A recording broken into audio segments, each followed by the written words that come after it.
bandido que foi preso pela polícia depois de matar a enteada de 14 anos em Planaltina, lá perto do Distrito Federal. O repórter Vitor Gomes apurou os detalhes do histórico criminal. Presta atenção no histórico criminal desse bandido e veja só se não era possível salvar a vida dessa jovem de 14 anos. Vitor, conta pra gente. Bom dia.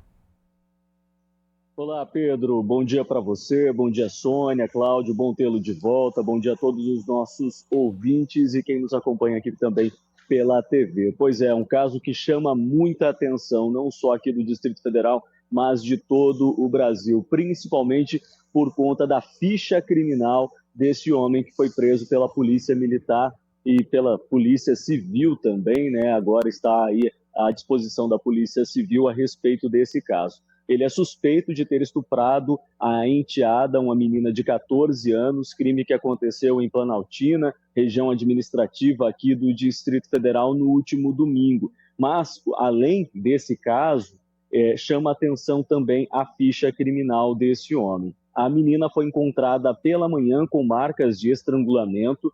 Marlon Carvalheiro de Rocha, de 28 anos, namorava a mãe da menina, uma mulher de 37 anos, há 6 meses. E eles estavam comemorando ali a compra de um apartamento. A mulher suspeita ter sido dopada pelo companheiro para então ele cometer esse crime. O homem fugiu do local com um celular, um notebook, mas acabou sendo preso pela polícia militar e aí confessou o crime. Negou ter estuprado a vítima. Mas aí, como a gente está destacando, né, em 2019, o assassino ele havia sido condenado a 8 anos de prisão por estuprar uma menina de 11 anos, mas foi beneficiado pela saída temporária em 2023.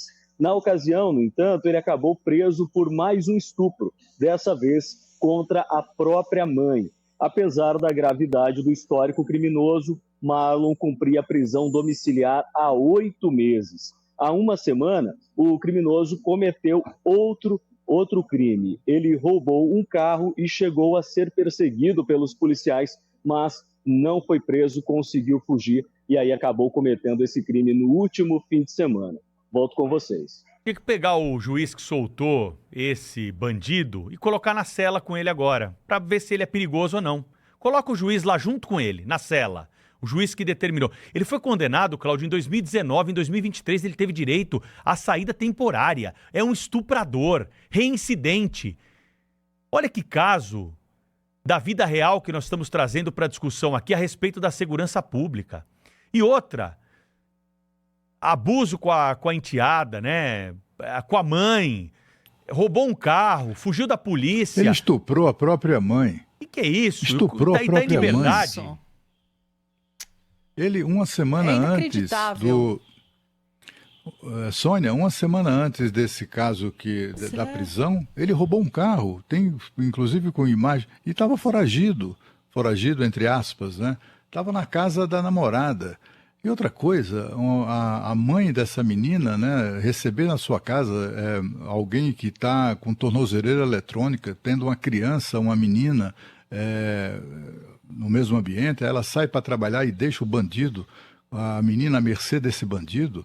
Olha, é um horror, né? Ela diz que a desculpa dela é que talvez ele tenha colocado alguma droga para que ela apagasse, para que ela dormisse e tal. Está aí a imagem, essa que estamos assistindo, que é exatamente a imagem do sujeito roubando o carro, em flagrante. Não foi preso por isso, mas tem ali o flagrante.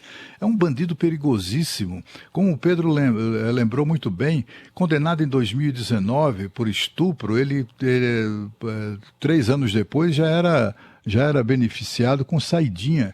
E exatamente no exercício, ou gozando desse benefício, dessa regalia, ele vai lá e estupra a própria mãe. E, apesar disso, continuou sendo beneficiado por decisões como essa da prisão domiciliar. É um escândalo que isso tenha acontecido, que venha acontecendo no Brasil, não só aqui no Distrito Federal, mas em todo o nosso país. Ainda existe, Pedro, o Conselho Nacional de Justiça, que é o órgão, entre aspas, de controle externo da magistratura? Olha, Cláudio, existe, né? Deveria funcionar de uma maneira muito mais rigorosa em relação a casos como esse, pelo menos abrir uma investigação. O que passou ali? Qual foi a justificativa desse magistrado para a liberação desse bandido perigoso? Agora é o seguinte, não está na hora da gente discutir cadeia mais séria, mais alta? Estamos tratando da questão da segurança pública. Tem uma PEC da segurança pública que foi colocada aí como uma panaceia, né? Que prevê o controle das ações pelo Poder Central, pelo governo federal, de um país que tem realidades muito diferentes a respeito da questão da violência. Veja o que o estado de Goiás fez e conseguiu bons números em relação à redução da criminalidade, com uma atuação mais dura dentro do que a lei tem hoje. Se a gente tivesse de construir mais presídios. A Folha de São Paulo e uma repórter teve acesso à penitenciária lá de El Salvador, que é tida hoje como um modelo de segurança máxima. Lá bandido não tem vez, lá não tem colchão, lá não tem travesseiro. Os bandidos lá não usam garfo e faca para comer, para não ter a possibilidade de transformar aquilo numa arma. Eles vão comer com a mão. A luz fica ligada o dia todo, não tem banho de sol, não tem essa história de família visitar, advogado ir lá para transferir algum tipo de recado para o lado de cá, passando comandos para quem está do lado de fora da penitenciária. É um regime e a gente querendo que derrubou... Smart TV, é isso, Pedro? É gente que derrubou, viu, Sônia? A criminalidade. Derrubou a criminalidade como? Aumentando pena e botando o bandido perigoso na cadeia por mais tempo sem nenhum tipo de regalia. É como a população brasileira, em sua grande maioria, cobra nas pesquisas que são efetuadas. O Murilo Hidalgo já trouxe para nós aqui no ano passado alguns levantamentos em que mostram que a população está cobrando esse tipo de postura das autoridades. Mas não, eles dizem que estão discutindo a segurança pública, mas não estão discutindo o que realmente interessa, viu, Cláudio? Pois é, a gente vive num país que cana dura mesmo só para quem é de oposição, né? Para quem é considerado golpista ou coisas do gênero, né? Naquelas acusações que muita gente duvida que tenham sido feitas ou tomadas as decisões com base em provas.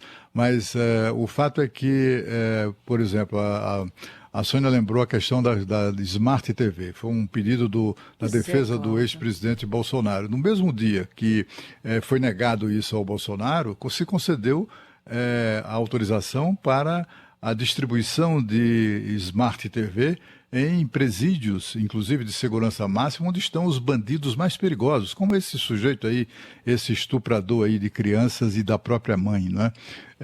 Vivemos num país que não parece a justiça não tem muito critério, né, sobre nem mesmo em relação à distribuição de regalias. Que convenhamos, hein, Cláudio? Aqui convenhamos, hein? Qualquer que seja a opinião aí do nosso ouvinte, né? A prisão do ex-presidente Jair Bolsonaro na atual situação de saúde dele é absolutamente questionável.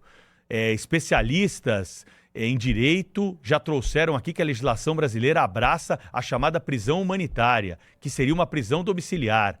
E muito, muito aquém daquilo que hoje ele tem na prisão lá na chamada Papudinha, para onde os ministros do Supremo o encaminharam, após tantos pedidos. Nesse caso tem recomendação médica.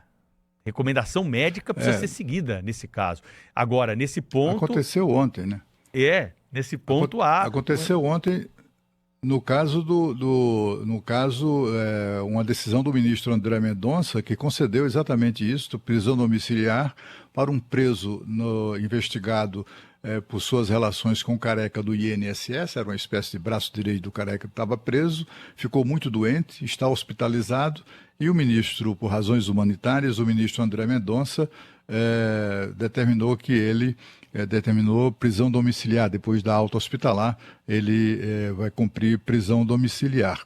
Mas isso aí, até para acusados de corrupção, o Supremo Tribunal Federal é bonzinho, mas quando se trata do Bolsonaro, não tem jeito.